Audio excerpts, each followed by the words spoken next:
Replit and Lovable are no-code app building tools that have completely taken off like a rocket ship in the past few months. Their promise is you can create any app you want fast. But are they telling the whole truth? Is their hype living up to expectations? And specifically, if you want to learn to vibe code, should you be using them or using something else? In this video, I'll walk you through what's under the hood at Replit, the two types of AI assistants they offer, which one you should use and why, so you can decide for yourself if you want to use it to build your next vibe coding app. Let's dive in. Let's look at the front page of Replit's website. Notice anything? The prompt reads super vague and simple. It's not take this detailed product requirements document and build me an app. And yes, maybe there's a market for apps that are built by regular people who've never set their eyes on code. But from my own experience as a relatively tech-savvy former product manager turned entrepreneur, I think the kind of people drawn to build apps with AI actually want more control and more input into the design process. And they're not satisfied with a black box solution. So for someone like me, building an app in 2 minutes in Replit is less of a complete solution and more of a gateway drug to engineering and coding. And the first hurdle you have to overcome when you graduate to the I want more control stage is Replit Agent. And that's the gatekeeper which controls the start of your process of building an app in Replit. Here's what happens. Replit has two AI assistants that seem similar on the surface but operate with dramatically different underlying philosophies. One is Replit Agent. That's the default assistant you see when you first visit Replit. It looks like a ChatGPT interface, and you cannot bypass it on the free version of Replit. It has a very specific job defined by the company Replit. The second one is Replit Assistant. This is available after you start a project from a technical template. It's more directable and collaborative, and you can actually do step-by-step development. But it requires the paid version if you want to start a project with Assistant and not with Agent. In fact, Replit has made Replit Agent intentionally hard to avoid. Even if you pay them and are able to start a new project from a template, the moment you open Replit Assistant, they flash you with a serious warning that this is for advanced people comfortable with code. But honestly, bypassing Replit Agent is the only way to vibe code in Replit, period. Imagine walking into a bakery and telling the pastry chef, I'd like a square strawberry cheesecake with vanilla layer on top. But first, could you show me the recipe and ingredient list so I can approve it? The chef smiles, nods, and says, here's what your cheesecake will look like. Do you approve? You approve, and you expect to see the recipe next. 5 minutes later, the chef returns with a completed cheesecake. It is circular with chocolate instead of vanilla, and there's no recipe in sight. This is exactly how Replit Agent operates.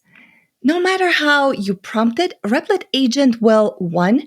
Make assumptions about what you want to build, 2. Slot you into one of its predefined templates, 3.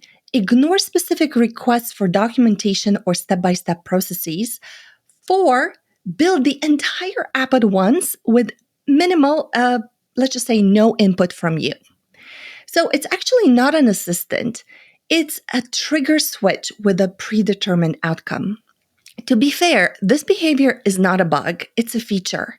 Replit's main use case is about standing up an app for someone out of the box, handling all the technical aspects they might not even know exist, like backend infrastructure, database configuration, HTML and JavaScript for the front end, user experience design, dashboard creation, and screen layouts.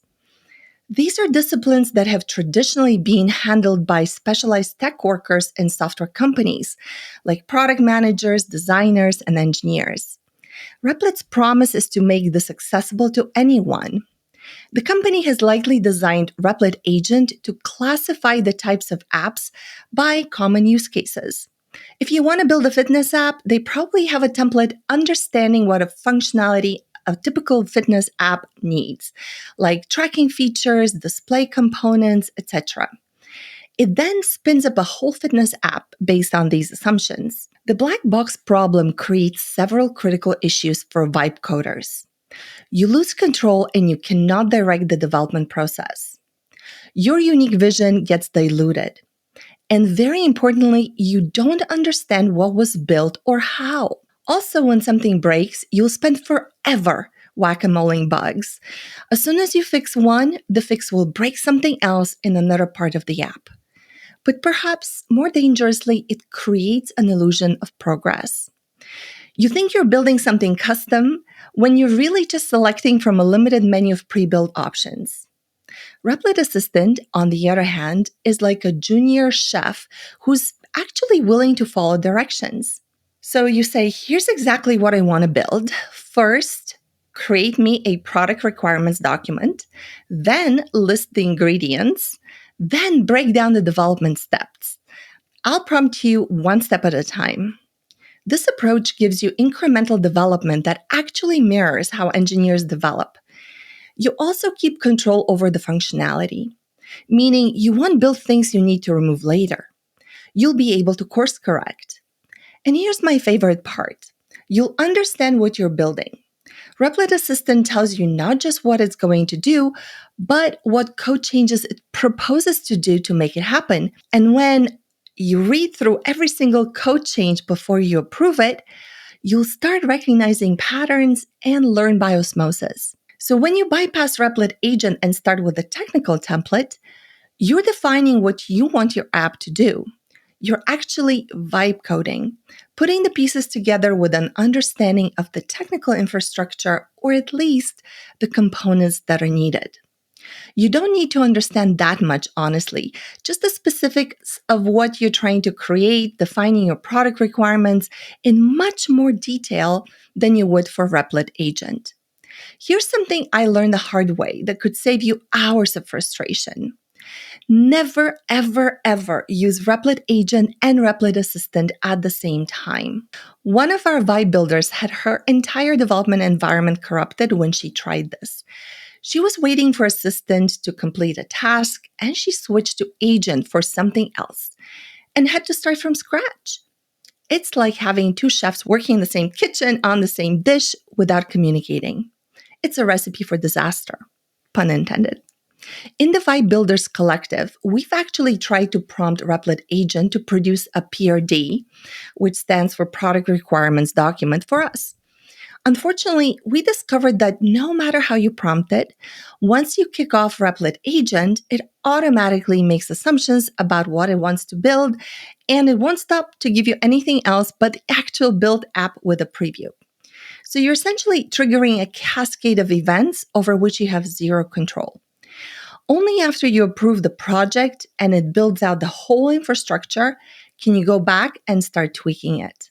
Now, I'd love to tell you that switching to Replit Assistant solves everything, but that would be dishonest. The truth is, even Replit Assistant has significant flaws that can waste your time and drive you crazy. In the next video, I'll do a deep dive into the system prompt issues that are plaguing Replit Assistant, the unhelpfully helpful behavior that will drive you mad and question your sanity, the hidden trap of mistakes that never get caught, and my exact framework for managing these issues so you can build without losing your mind.